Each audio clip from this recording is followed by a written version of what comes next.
When you think of stress with kids, it's like the typical, like, oh, I'm not doing good in school, I'm not getting along with my siblings, or I have problems with friends.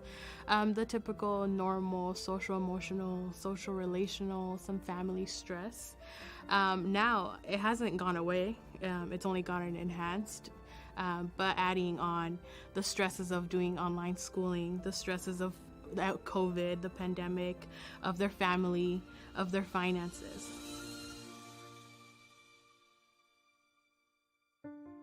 Entonces, cuando fue eso, pues para mí fue duro y cambió bastante en el sistema de que yo no pude trabajar.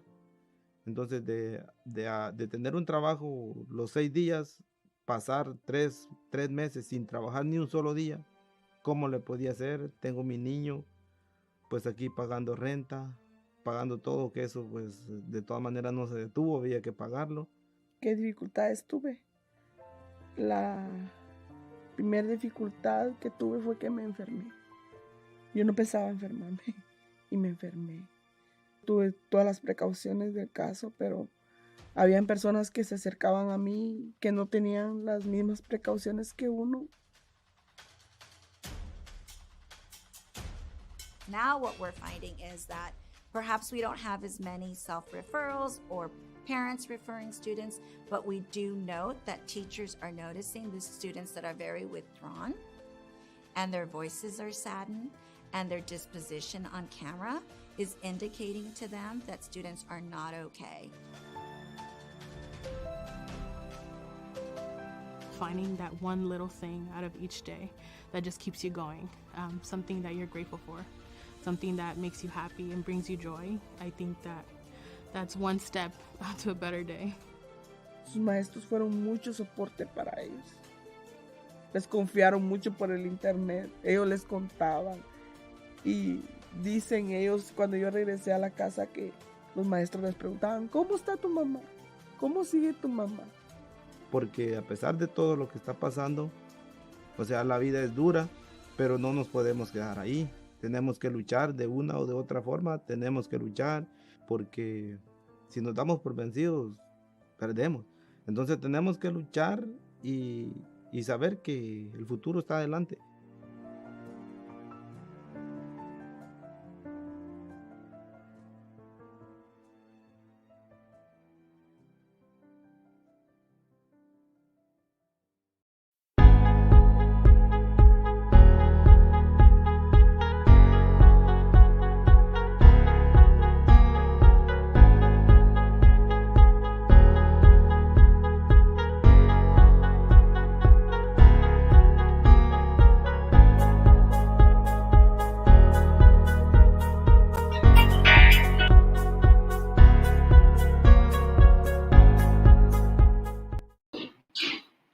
Good evening and welcome to the Redwood City Education Foundation Spring Virtual Fundraiser, La Familia, La Comunidad.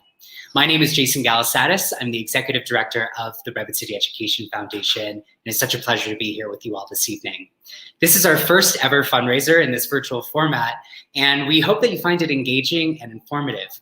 And for those of you watching via social media, please feel free to make any comments and ask questions, and Florence Ortiz, our newest team member, will respond in real time. We know what immense challenge this past year has been. Every single one of us has been affected by this terrible pandemic, from missed opportunities, time away from loved ones, and for many, devastating illness and personal loss. But for many in our community, the existing inequities have become far worse. Innumerable students have since demonstrated how both the studies have demonstrated how both the rates of infection and economic losses have skewed heavily towards low-income communities of color, communities that represent a large share of our families in the Redwood City School District. Before the pandemic, RCEF implemented an enormous paradigm shift in the way in which we distribute our resources. We adopted a brand new theory of change that directed our resources towards the schools with the highest need. And so when the pandemic hit, we were uniquely positioned to respond, to counteract the inequitable consequences of this pandemic. Within hours of the district announcing the school closures, we launched the COVID-19 Family Relief Fund to provide emergency rental assistance and direct cash assistance for essential needs, such as groceries, pharmaceuticals, so that families would not have to decide between paying for food or keeping a roof over their head. And this effort provided nearly $500,000 in direct cash assistance. We ran a back-to-school drive to provide students with the tools that they need for successful online learning, such as school supplies and noise-canceling headphones with our partner Premia Capital. And we launched a successful school site mental health counseling program, which we aim to expand this evening for the following school year. We have provided in total nearly $1 million to support these needs. And while the impacts that we've made are significant, we know that the road to recovery is still long. And tonight, we are very proud to premiere La Familia, La Comunidad, a mini documentary we produced with our partners at Bravemaker Film Fest that shares local stories of resilience and strength of some of our district families. But before we begin, I'd like to thank a few people who have been absolute critical partners to us this year. First, I'd like to thank our tireless board of directors. Many of them are district parents who, in addition to juggling a full-time job, being a parent, and now being a homeschool teacher, are dedicating countless hours to serve their fellow students and families who are in need during this time. As an organization, we are only as strong as our board, and I thank each and every one of you for your service. Specifically, I'd like to thank our board president, Shannon Petrello, for leading us through an incredibly challenging time. And I'd also like to thank, specifically tonight, Connie Guerrero for interviewing and narrating this documentary, and to Anne Heinechek for designing the beautiful graphics that accompany this video. I'd also like to thank our partners at the district, the staff, teachers, principals, district staff, board of trustees, and of course, our fearless leader, Superintendent Dr. John Baker, for your incredible leadership and for navigating the district through this incredibly tumultuous time. I'd also like to thank our event donors and sponsors whose financial support empowers us to advance our mission of improving academic performance of underserved students. We thank you all. I'd also like to thank Tony Gappistone and his team at Bravemaker Film Fest for partnering with us to produce this powerful piece that you're about to see. And finally, I would like to thank from the bottom of my heart the heroes of our story tonight, the brave families who agreed to be interviewed for this film. It takes an enormous amount of courage to share your story on such a personal level, and they inspire me to work harder than ever and strengthened our resolve and commitment to equity. Their stories are not unlike those of thousands of families here in Redwood City, and I thank them for representing the very best of our community. So to set the stage of the documentary, I would like to welcome board member Connie Guerrero to help me introduce the film. Connie is a longtime Redwood City community advocate for the Latino community.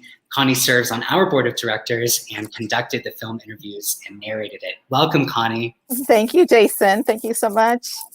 So Connie, what can our audience expect to see coming into the film? Oh, wow.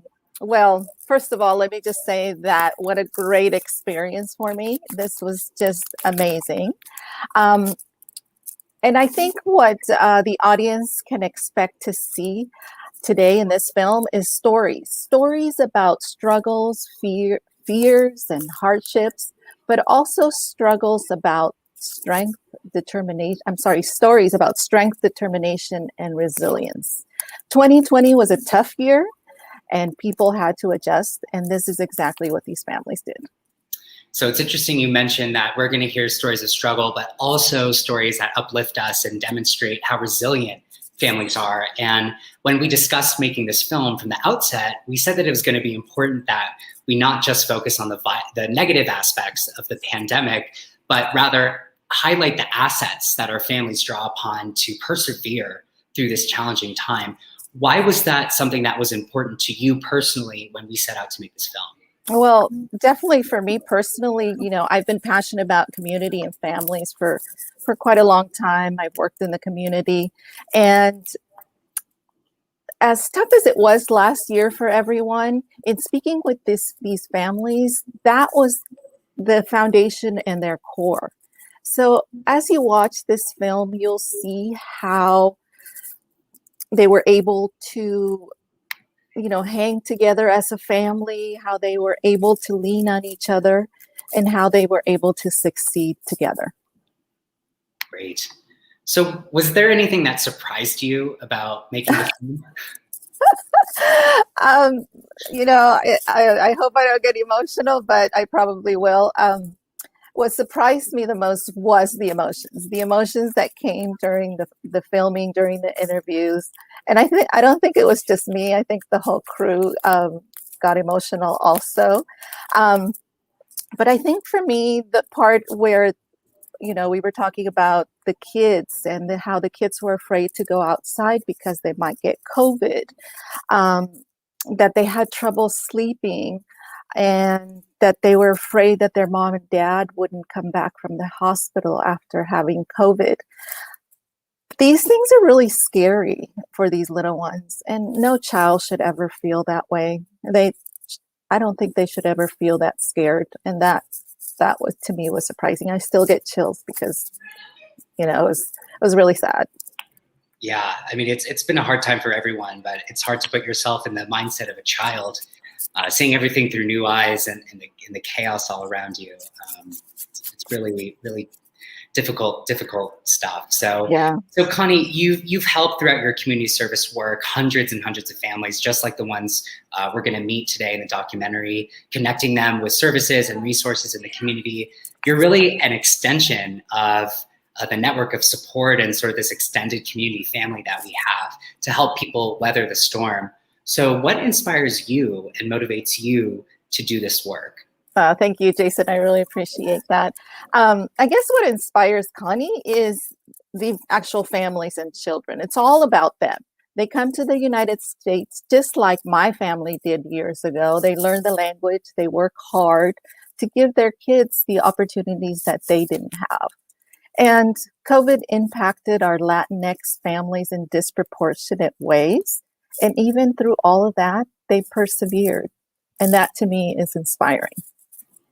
So inspiring. It's incredible. So Connie, what do you hope will be the outcome of this film? Oh my gosh. Well, I really hope that people see the warmth, affection, and commitment and dreams of these families. I hope that they see that we live in such a great community, and that they're also inspired by these stories. And I do hope that they hit that donate button so that we can continue to support these dreams. We sure do too, and it's going to support a really important cause, supporting mental health counseling, providing one full-time mental health counselor in each of the 3 schools, Hoover, Garfield, and Taft. So it's a really critical need. But Connie, thank you so much for your tireless service, both on our board, but just in general, being a vital resource and hub in the community, and for conducting these interviews with such compassion and care. And for being here tonight. Thank you, Connie. It was a pleasure. Thank you, Jason. Thanks, Connie. All right, well, with that, we are very pleased to premiere our mini documentary, La Familia, La Comunidad. We hope you enjoy. Thank you for being here.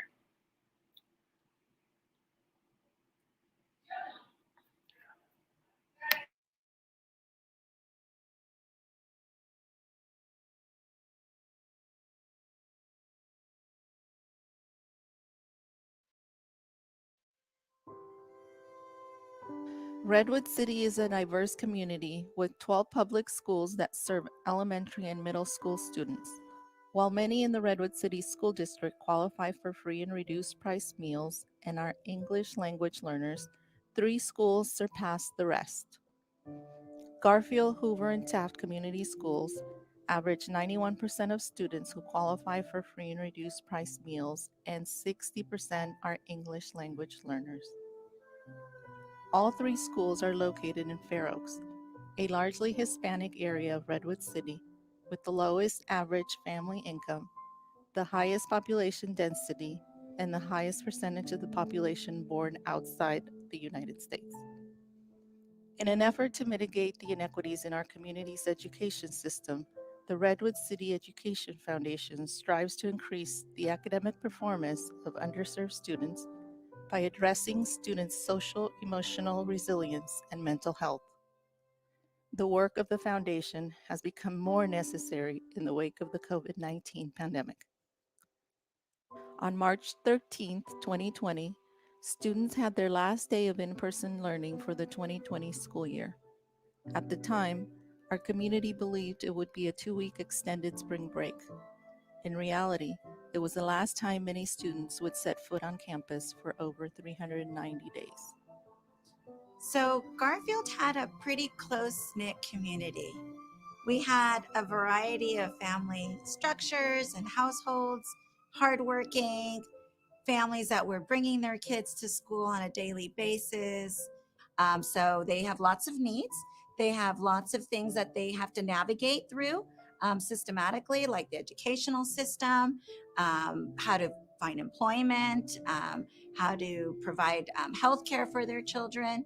And so they're really a community that wants to do right by their kids, but really has some challenges with the language barrier and just being familiar with life in the United States. Pues mi vida antes de la pandemia era, pues para mí puedo decirles que era un éxito, ¿no? Porque pues yo tenía un trabajo estable donde yo trabajaba los 6 días y yo pues ganaba lo suficiente para estar manteniendo a mi familia y a mi niño que anda conmigo, porque igual él anda conmigo y pues él a quién le puede pedir si no me pide a mí. Entonces yo sentía de que la vida antes de la pandemia para mí era todo un éxito. Mi nombre es Flor, soy de Guadalajara, Jalisco.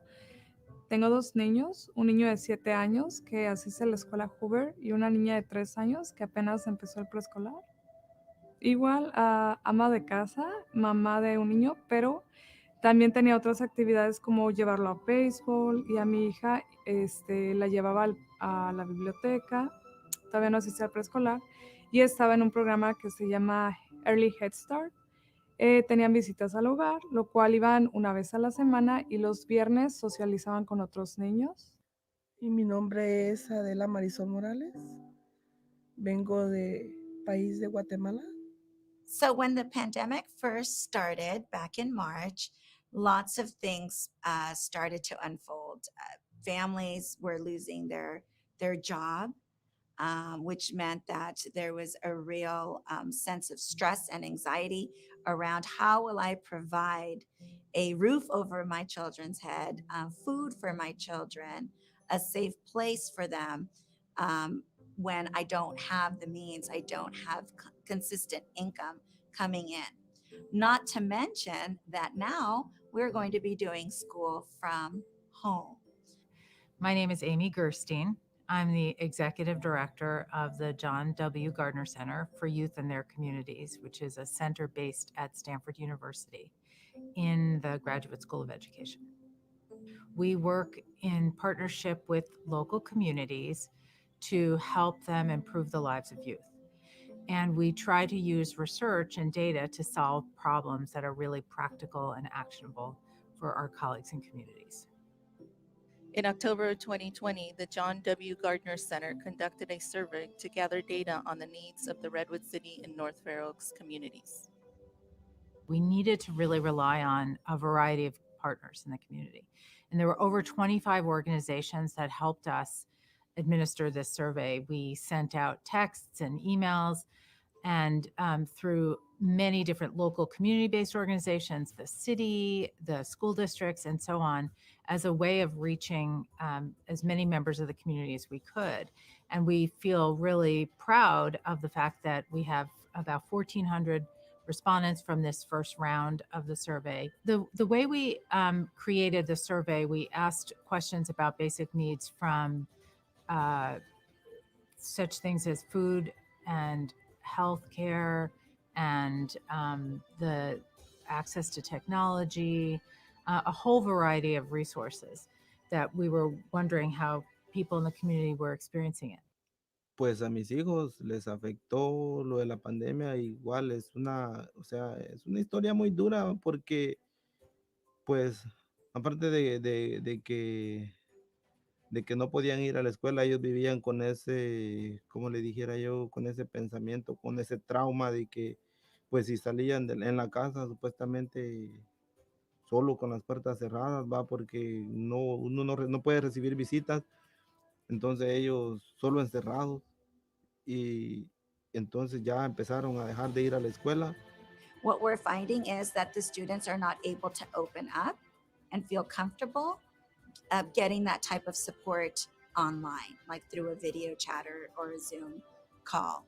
It just doesn't feel the same to be in someone's space in an office in person versus being in a room where possibly other adults are there, possibly other things are happening, cooking is happening, TV is happening, playing is happening. 1/3 of families lacked access to a private place to work or study last spring. If you combine that with the housing insecurity and the fact that we know families are doubling up and tripling up, it becomes harder and harder to have ample space to do your work, to whether it's homework and schoolwork or a job. There's just not enough space.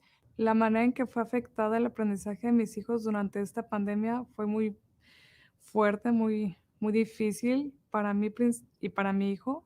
Él sufre de déficit de atención, entonces ahí él tenía una persona que lo asistía o lo redirigía. Yo tuve que aprender junto con él.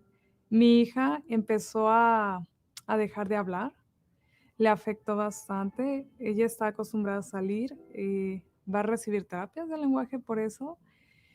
Y fue muy frustrante, la verdad, porque tenía que ponerle toda la atención al niño más grande para asistirlo en las clases y la más pequeña pues la tenía que dejar un poquito de lado. You know, when you think of stress with kids, it's like the typical like, oh, I'm not doing good in school, I'm not getting along with my siblings, or I have problems with friends.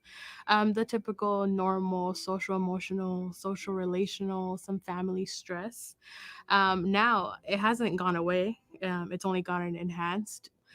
So if they encounter stress now and they don't cope with it properly or manage it, it'll affect them in the future. Now, what we're finding is that perhaps we don't have as many self referrals or parents referring students, but we do note that teachers are noticing the students that are very withdrawn and their voices are saddened and their disposition on camera is indicating to them that students are not okay. Some kids are like afraid to ask for help because when they're like, I'm scared, you know, I never used to ask for help. And what if they look at me differently because I ask for help now? And with family too, with family, it's not so much about it being relational, but like their finances. Kids, you know, kids in first, second grade are going to be scared that, you know, they might lose their home, that they don't have food to eat, that, you know, their parents might lose their job. It's hard, especially when, given the pandemic, not a lot of people have the same resources as everyone else. And I know for many, even just the fear of COVID itself has created a lot of anxiety. Just this idea of there is something that is happening in the world that can cause people to get ill, and that it's possible for when people are having this illness, they can die. ¿Qué dificultades tuve? La primera dificultad que tuve fue que me enfermé. Yo no pensaba enfermarme y me enfermé.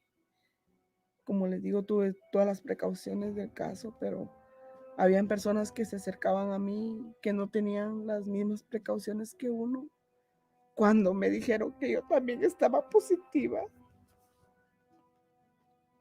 y empezaron a saber mis amigas, me empezaron a llevar comida, mi vecina que se llama Rubí, también me llevó comida, Prisma y todos mis amigos me llevaron comida. No pasé. Y después me empezaron a decir de unos programas que había, como MAF, Caron, y uno de unos ancianitos que ahí tengo un recibo que me pagaron 2 meses la renta. Me ayudaron mucho.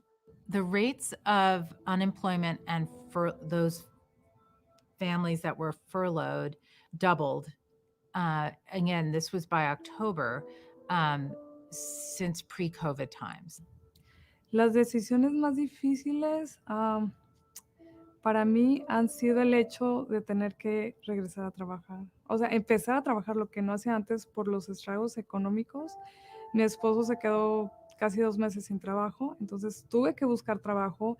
El tener que dejarlos con una persona fue muy difícil para mí porque yo no sabía si esa persona iba a tener la misma seguridad que yo de protegerse, de convivir con otras personas. Eso fue muy difícil para mí, pero fue una necesidad. Entonces, de tener un trabajo los 6 días, pasar tres meses sin trabajar ni un solo día, ¿cómo le podía hacer? Tengo mi niño, pues aquí pagando renta, pagando todo, que eso pues de todas maneras no se detuvo, había que pagarlo. But what about the moratorium placed on evictions? So about 45% of the respondents were renters. Of those renters, a large percentage of them had been threatened with eviction, despite the fact that there had been a moratorium placed on evictions from the beginning of the pandemic. And again, a large majority of people who were renting had not paid all of their rent, were not able to pay all of their rent, and feared eviction.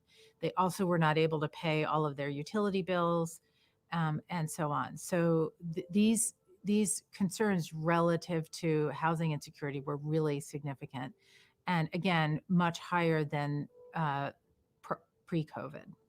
Pero lo que sí más me costaba era con lo de la renta, porque como no tenía ni trabajaba, entonces pues mis hermanos un tiempo me prestaba uno y ahí otro y así.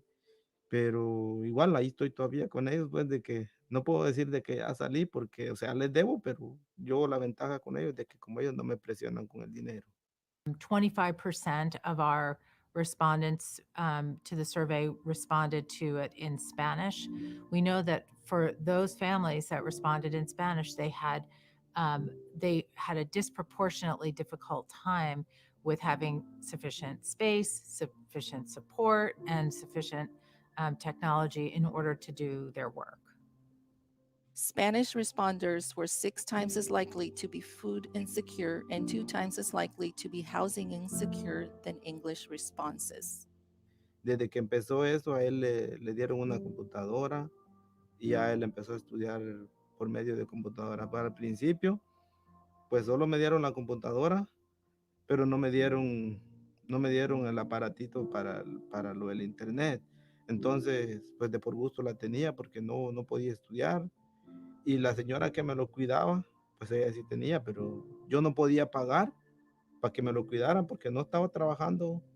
Y entonces, ¿cómo iba a pagar? Me llamaban de aquí, me decían que por qué no estaba estudiando. Entonces yo le decía que no estaba estudiando porque no había cómo. O sea, me habían dado la computadora, pero nunca me dieron el wifi para que él pudiera conectarse y todo eso.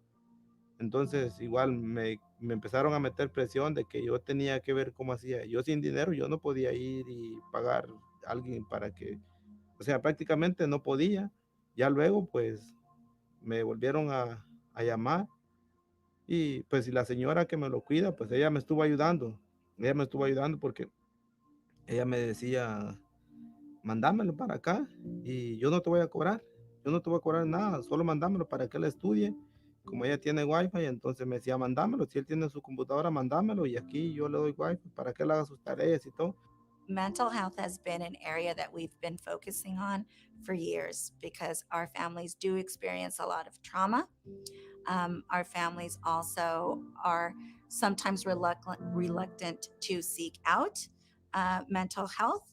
And in the past, we've always had full caseloads for all of our mental health providers at Garfield. While rates of depression in children skyrocketed, twice as many families were unable to pursue mental health care due to financial reasons. So one of the areas that we investigated had to do with healthcare and mental health care. And we asked respondents to tell us if they had to forego any healthcare for financial reasons or mental health care for financial reasons.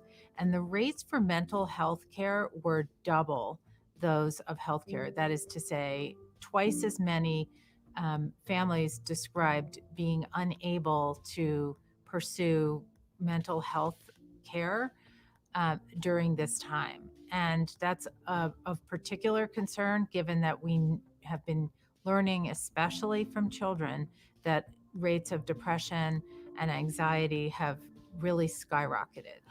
Un mensaje que me gustaría compartir con la comunidad, me encantaría decirles que los que tengan oportunidad, que de verdad reciban la ayuda si se las ofrecen en las escuelas o en las clínicas o a veces en la radio lo escuchas que son terapias, de verdad anímense a tomarlos, de verdad ayudan bastante, te conoces, empiezan a enseñarte ejercicios básicos para tú relajarte, tú calmarte y sobre todo en esta pandemia que creo que todos nos asustamos de no saber qué era lo que está pasando, qué es lo que, cómo se va desarrollando, porque a mí me tocó al inicio de 2019, en marzo, a mediados, mi hijo le dio asma y recuerdo algo muy feo que me quedó mucho en la mente, no encontraban medicina para mi hijo en ninguna farmacia y él está en el hospital y eran inicios de la pandemia. Fue un estrés muy, muy grande y yo creo que no soy la única, que hay muchos papás con ese mismo miedo y si pueden recibirla porque no, lo están brindando en muchísimos lugares, por favor, acéptenla, tómenla, es un paso a la vez, es poco a poquito. There's not always going to be good days. There are not always going to be bad days.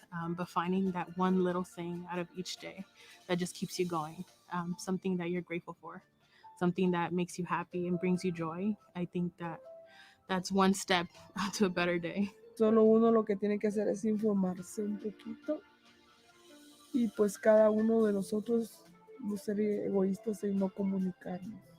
Y me estoy rehabilitando poco a poco. Yo ya estoy yendo a trabajar y le echo muchas ganas al trabajo. Yo después de darme otra oportunidad de vida, yo ya me he puesto metas. Cosas que yo no pensaba antes que iban a suceder. Y ahora ya las pienso más como formalmente. Como digo yo, mis hijos. Más me enfoco yo en mis hijos porque ellos son mi razón de vida. Pues el mensaje que yo les puedo dar es de decirles pues de que la vida no termina aquí. O sea, de que mientras estemos vivos hay esperanzas, o sea, si estamos vivos, si estamos con salud, debemos de luchar, no darnos por vencidos, porque si nos damos por vencidos, perdemos. Entonces tenemos que luchar y saber que el futuro está adelante. I think that one of the ways that we struggle when we collect data like this, which is very common for us to find out, to sort of dig into understanding how people who are struggling, understanding more about their struggle, it's really hard to learn about that on the one hand. On the other hand, it's gratifying because we know that although this is really not good news, we have accurate information that we can share with policymakers and other members of the community who are eager to make a difference.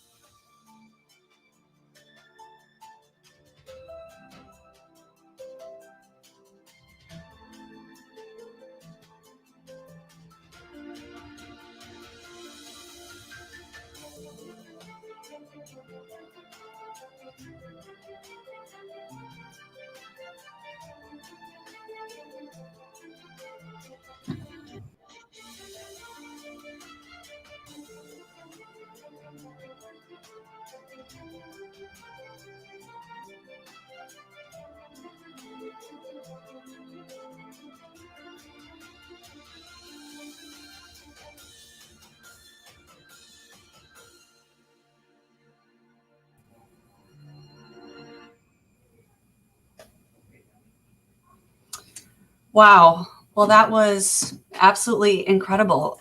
Brought me to tears, and I'm just so grateful to everybody who put this beautiful piece of work together. So thank you. Hello, everyone. Good evening. My name is Giselle Hale. I am the current Vice Mayor of Redwood City. And it's an honor to be with you here virtually tonight. As a city, COVID has really thrown us all a curveball. Children and youth were actually already a top priority in the city of Redwood City before COVID. And COVID just increased our need to invest in them. You know, COVID threatened the safety and the stability of our families, and there are many ways in which we've responded. We responded by giving away $2 million in rental relief assistance directly to families so that they could pay their rent when they needed to. We responded by creating a pod program so that children who needed a safe place to go to do distance learning during the day, if their parents were working outside of the home, had that opportunity. We responded by giving funds to childcare providers so that they could keep their businesses up and running and keep that essential service available to families both during and after the pandemic. And we've continued to keep families and children at the core of our strategic plan as a city. And we've additionally, it's very interesting to hear Jason talk about this, we've also added an equity lens on all of the work that we do in the city. But the needs of our children during the pandemic and beyond, they can't be handled by just the city or the school district alone. They need broad community support. To that end, I wanted to share a quick story. So while, and I believe there's a photo coming up for this. So while watching this documentary, which was so incredibly well done, I was reflecting on my last in-person meeting before the pandemic as a member of the city council. It was this meeting, and it was back in February of 2020 with Congresswoman Jackie Spear and several of my colleagues. She would host these meetings maybe once a year, every other year, where she would go to a city, meet with elected representatives, and hear about what issues were important to them. Because I knew she was meeting with the city and not the school district, I wanted to call my friends at the school district to hear what were the issues that mattered to them so that I could share those as well. I was planning to present on homelessness, which unfortunately remains an issue in Redwood City. But when I called my colleagues at the school district and I asked them, what's top of mind for you? They said mental health in our youth. And that really surprised me. I had been involved in RCEF for years. I had my own child at Redwood City School District at the time. And I was shocked to hear what a sort of silent crisis was brewing in mental health in our schools. And so I did bring that issue up, and we discussed it with the Congresswoman. But it strikes me watching this beautiful documentary that we think of mental health as an issue now that was caused by the pandemic, but in fact, it was already there. It was already amongst us and brewing and already a concern.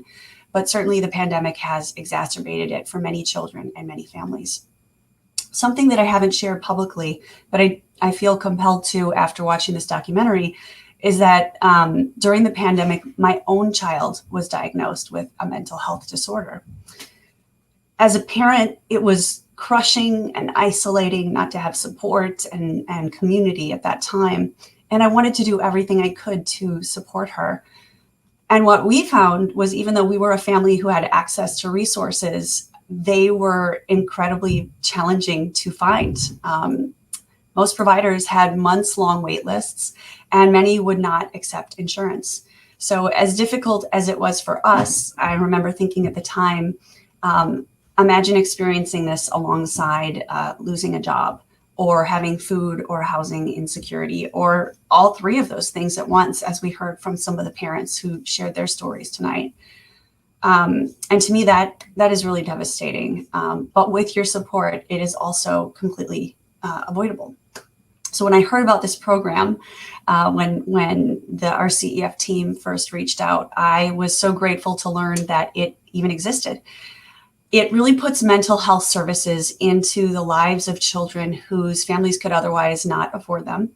And it's not only the financial support, it's actually connecting them to the child care provider and giving them the space and the place to make that connection happen for them to receive those services. Delivering these services over telehealth is really innovative, and it's also economical, which means more children can get access to them. Our family has made a donation to this program, and I hope that others will as well when they see the value. You know, mental health challenges, they impact us all, even if we aren't personally experiencing them, or if we don't have somebody in our family experiencing them. A person with a mental health disorder, they can impact those around them. And our family donated to this program not only because it supports children, which we so believe in, but also our schools and the broader community. I believe this program is going to have a real ripple effect across Redwood City. So thank you, RCEF, for everything you do. And thank you to all of you who joined this evening to learn more, to watch this documentary, and to support their incredible work. And now I will turn it over to Ramiro. Thank you.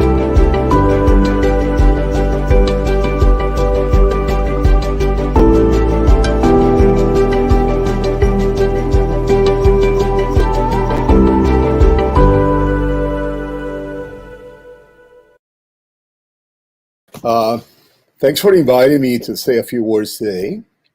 My name is Ramiro Carranza. This is my 4th year as a principal at Hoover, and it's my 20th year as an educator in Redwood City. In my 20 years as an educator, I've been privileged to witness the great work that has been done by the RCEF and the RCSD partnership. But we all know that 2020 has been a year that tested everyone to the max. Reduced learning, impeded student advancement, and greatly impacted the development of the whole child. This is so true for all schools in Redwood City, but it was particularly true for schools like Hoover. In my tenure as a principal at Hoover in these last 4 years, I already knew and worked with families and students who were struggling to make ends meet. In fact, 88 to 90% of the student population that we serve were already considered to be socioeconomically disadvantaged. And yes, you can imagine that those numbers have increased dramatically post-COVID. Recent surveys of students suggest that their mental well-being has been devastated by the pandemic's social and economic consequences. Students faced increased uncertainty about their education, and their families face increased economic adversities, which, as you know, in turn impact performance in schools. COVID has made the need for equity and access to resources very apparent. In these post-pandemic times, the need to provide additional school-based counseling has become critical. We need your help to fund this and other crucial programs which will ensure equity of access at all levels. Your contribution, great or small, is extremely important. Please contribute. We need you more than ever. We truly need you more than ever. And know that by doing so, you are directly impacting the students that we serve. You are a big piece on this rebuilding process. Please donate now. The link will be on the screen. And thanks again for all the work that is being done by the RCEF. Thank you.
you.